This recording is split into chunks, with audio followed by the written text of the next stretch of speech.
আল হিমাদু মাযিন ইলা ইয়াউমিল কিয়ামাহ, কিয়ামত পর্যন্ত শহীদদের দরজা খোলা থাকবে।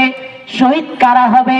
যারা নবীর জন্য রক্ত দিবে, ইসলামের জন্য রক্ত দিবে, দ্বীনের জন্য রক্ত দিবে। সাহাবীরা নবীকে এত ভালোবেসেছিল, এত ভালোবেসেছিল, যেটা বর্ণনা করে শেষ করা যাবে না। ছোট্ট একটি ঘটনা বলি, যে সাহাবীরা নবীকে কত ভালোবাসতো, কত ভালোবাসতো, কত মহব্বত করত।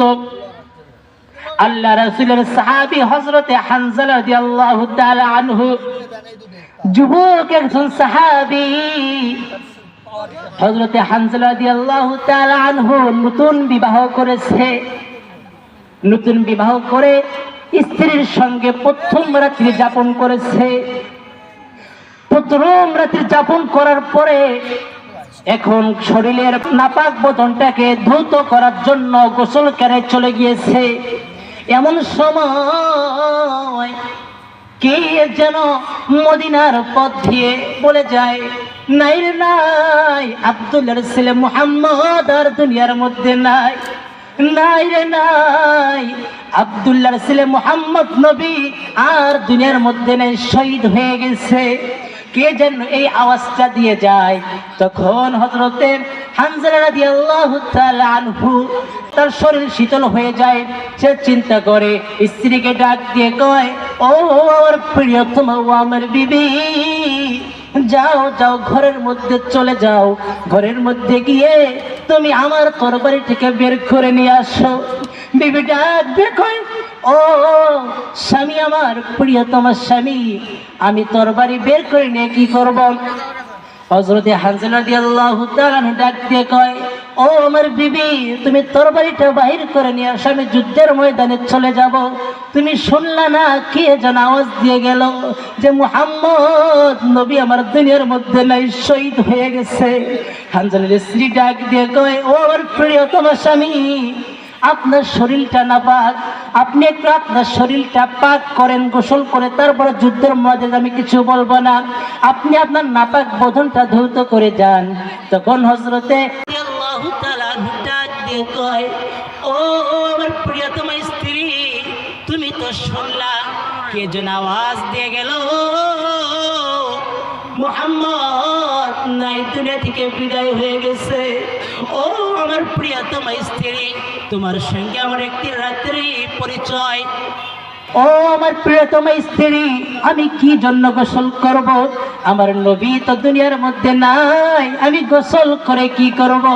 এই কথা বলে হযরতে হানজালা রাদিয়াল্লাহু তাআলা আনহু দৌড় দিয়ে ঘরের মধ্যে চলে যায়।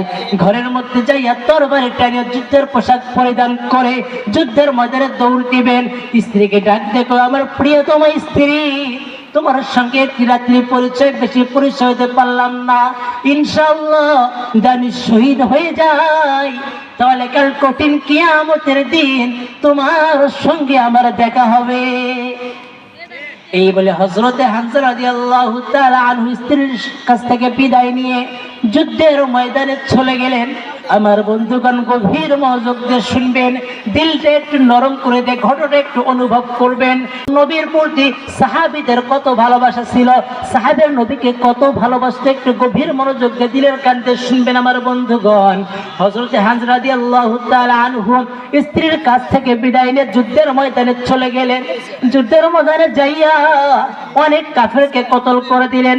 যুদ্ধ করতে করতে, যুদ্ধ করতে করতে একটা সময় হযরতে হানজালা রাদিয়াল্লাহু তাআলা আনহু শহীদ বরণ করলেন। সকলে বলেন, ইন্না লিল্লাহি ওয়া ইন্না ইলাইহি রাজিউন। হযরতে হানজালা রাদিয়াল্লাহু তাআলা আনহু যখন শহীদ বরণ করলেন, মুসলমানদের বিজয় হয়ে গেল, যুদ্ধ শেষ হয়ে গেল, মুসলমানরা বিজয়ের পতাকা তুলল। এখন হযরতে মুহাম্মদ সাল্লাল্লাহু আলাইহি ওয়াসাল্লাম সরকার দু আলম নবী আমার সাহাবীদেরকে ডাক দিয়ে কয়, ও সাহাবীরা, দেখো আমার কোন কোন সাহাবীরা শহীদ হয়েছে, সকল শহীদদের লাশগুলো একত্রিত করো। হযরতে মুহাম্মদ সাল্লাল্লাহু আলাইহি ওয়াসাল্লাম মায়ের নবী আমার সমস্ত শহীদদের লাশগুলোকে একত্রিত করলেন। সাইয়্যিদুশ শুহাদা শহীদদের সর্দার হযরতে আমির হামজা রাদিয়াল্লাহু তাআলা আনহু লাশটা নামাইতেছেন। চারদিকে মদিনার সমস্ত শহীদদের ফ্যামিলিরা একত্রিত হয়েছে। ওই করুণ কাহিনীগুলো সকলে দেখতেছে। এমন একটা করুণ অবস্থা সৃষ্টি হয়ে গেছে যে সন্তান বাবাকে হারিয়েছে, বাবা সন্তানকে হারিয়েছে, স্ত্রীর সামনে তার স্বামী শহীদ হয়ে গেছেন। এইরকম একটি করুণময় দৃশ্য সকলে অনুভব করতেছেন। আমার বন্ধুগণ গভীর মনোযোগ দিয়ে শুনবেন। আমার আপনার নবী, মায়ার নবী, রাহমাতুল লিল আলামিন নবী সকল শহীদদের লাশ নামাইতেছেন।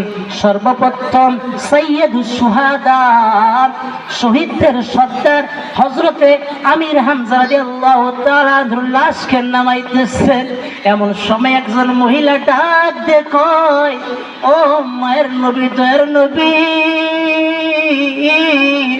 আপনি সকল শহীদদের লাশ না গোসল দিয়ে নামান, কিন্তু আমার স্বামী হামজার লাশটা একটু গোসল দিয়ে নামায়েন। কেন? কারণ আমার হামজালা আমার প্রিয়তম স্বামী, সে নাপাক শরীর নিয়ে যুদ্ধের ময়দানে আপনার ভালোবাসায় চলে এসেছে। হযরতে হামজা রাদিয়াল্লাহু তাআলা সমস্ত ঘটনা খুলে বললেন।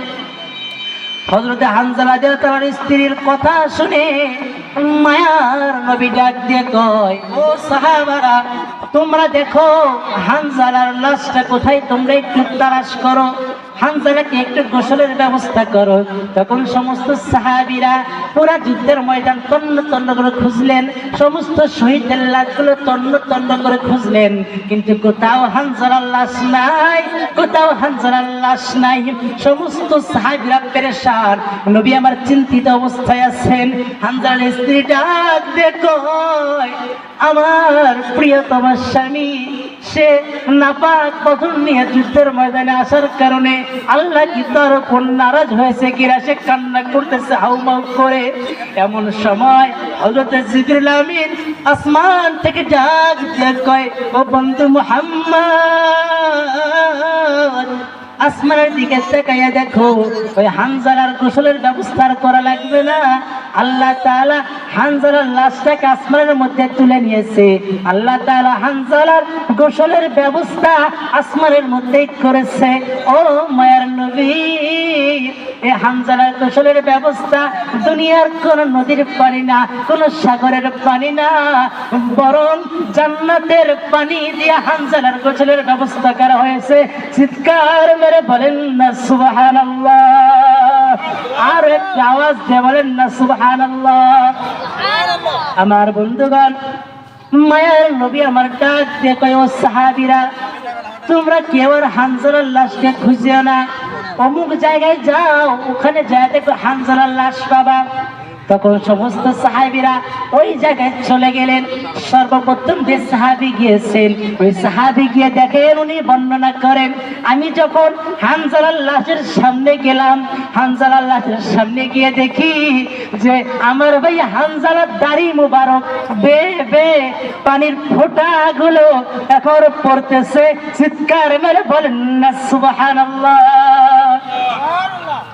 আমার বন্ধুগণ, নবীকে ভালোবাসলে, নবীর জন্য যারা রক্ত দিবে, আল্লাহ রাসূল বলেন, আল হিমাদু মাযিন ইলা ইয়াউমিল কিয়ামাহ, কিয়ামত পর্যন্ত শহীদদের দরজা খোলা থাকবে। শহীদ কারা হবে? যারা নবীর জন্য রক্ত দিবে, ইসলামের জন্য রক্ত দিবে, দ্বীনের জন্য রক্ত দিবে।